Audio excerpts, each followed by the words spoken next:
सुधा बहू की कमाई। कंचन की दो बहुएं थी, सुधा और गौरी। दोनों के दो बच्चे। गौरी नौकरी करती, पैसे कमाती और लोगों को बातें सुनाती, तो वही सुधा अपने और गौरी के बच्चों को पढ़ाती, लिखाती, उनका ख्याल करती और घर का सारा काम भी करती। लेकिन फिर भी कंचन को पसंद थी गौरी।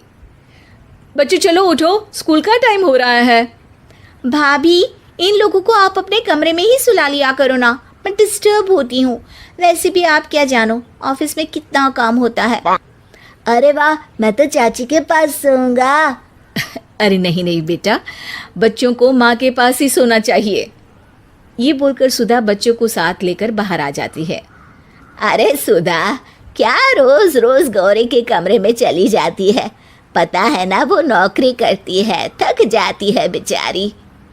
तो क्या माँ बच्चे स्कूल नहीं जाएंगे? वैसे भी सुबह की पढ़ाई दिमाग पर ज़्यादा असर करती है, इसलिए मैं इन लोगों को सुबह जल्दी उठाकर दिन में सुला भी देती हूँ। अच्छा ठीक है, ज़्यादा समझदारी ना दिखा। इतनी समझदार होती ना तो आज किसी दफ्तर में अफसर होती। तभी सुधा के ससुर बोल पड़ते हैं। है तो अफसर, मेरे घर की लक्ष्मी और अफसर सब मेरी सुधा बिटिया ही है। अरे चुप रहो जी, मती मारी गई थी। बोल रही थी कि दोनों बहुएं कमाओ आनी चाहिए, लेकिन आप तो माने ही नहीं। मती मारी गई थी आपकी। तभी सुधा सास को चाय का प्याला पकड़ाती है। अगर ये भी दफ्तर जाती ना तो कौन हमारी इस उम्र में सेवा करता, सोचा है कभी? सुधा का ज्यादा ध्यान बच्चों पर होता। देखो बेटा, रट्टा करके पढ़ाई नहीं होती, गणित समझने का विषय है, मैं बताती हूँ। और वो चारों बच्चों को अच्छे से पढ़ाती।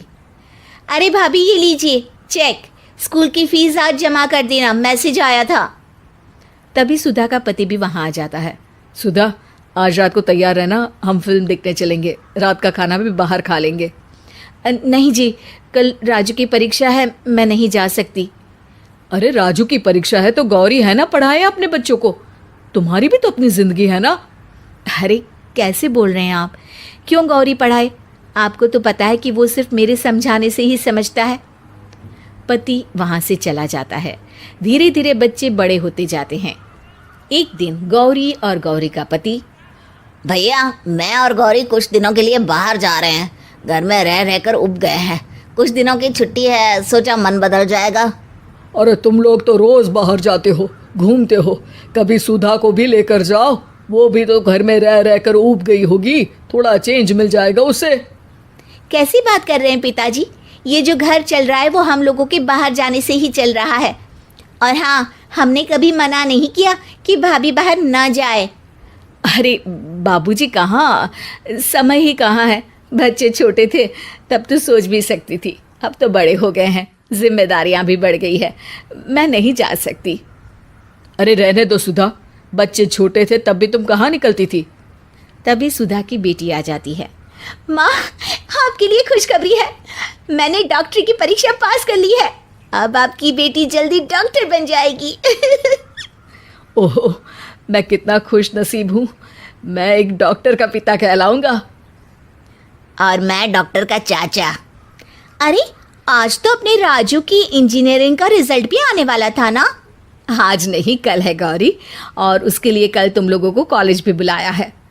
ओह, कल तो मेरी मीटिंग है, मैं नहीं जा सकती। और मेरी भी एक ज़रूरी इंटरव्यू है, मैं नहीं जा पाऊंगा। तभी वहाँ राजू आ जाता है। चाची, कल की तैयारी है ना? कल आपको और दादू को मेरे कॉलेज आना है। अरे मुझे क्यों बेटा? क्योंकि दादू एक सरप्राइज है आपके लिए। क्यों, फेल हो गया है क्या भाई तू? अरे चुप कर, मेरा राजू तो तुझसे भी अच्छे नंबर लाएगा। क्या बात है राजू, मम्मी पापा के लिए कुछ नहीं? हमें नहीं आना है क्या कल? आप तो बिजी होंगे ना, इसलिए नहीं कहा आपको। गौरी को बुरा लगता है। अब नहीं, मैं तो फ्री हूँ। हाँ, मैं भी, कल आ जाएंगे हम सब तुम्हारे कॉलेज में। अगले दिन कॉलेज के कार्यक्रम में स्टेज से प्रिंसिपल कहते हैं, और हमारे कॉलेज में आउटस्टैंडिंग परफॉर्मेंस से इंजीनियरिंग की परीक्षा सबसे अच्छे नंबरों से पास की राजू ने। राजू, स्टेज पर आकर अपना पुरस्कार लो और 2 शब्द बोलो। राजू स्टेज पर जाता है और माइक पर कहता है, मैं आज स्टेज पर बुलाना चाहूँगा उनको जिसके कारण मैं आज इस मकाम तक पहुँचा हूँ। मैं आज जो कुछ भी हूँ वो हूँ मेरी सबसे प्यारी। गौरी को लगता है कि उसका बेटा अब उसे स्टेज पर बुलाएगा। वो खड़ी हो जाती है।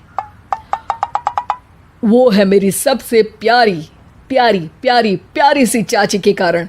मैं चाहूँगा कि मेरा ये पुरस्कार मेरे चाची के हाथों से मुझे मिले। गौरी का मुंह उतर जाता है। सब लोग घर वापस लौटते हैं। वाह, ये तो वही बात हो गई कि खाद कोई और डाले, फसल कोई और खाए।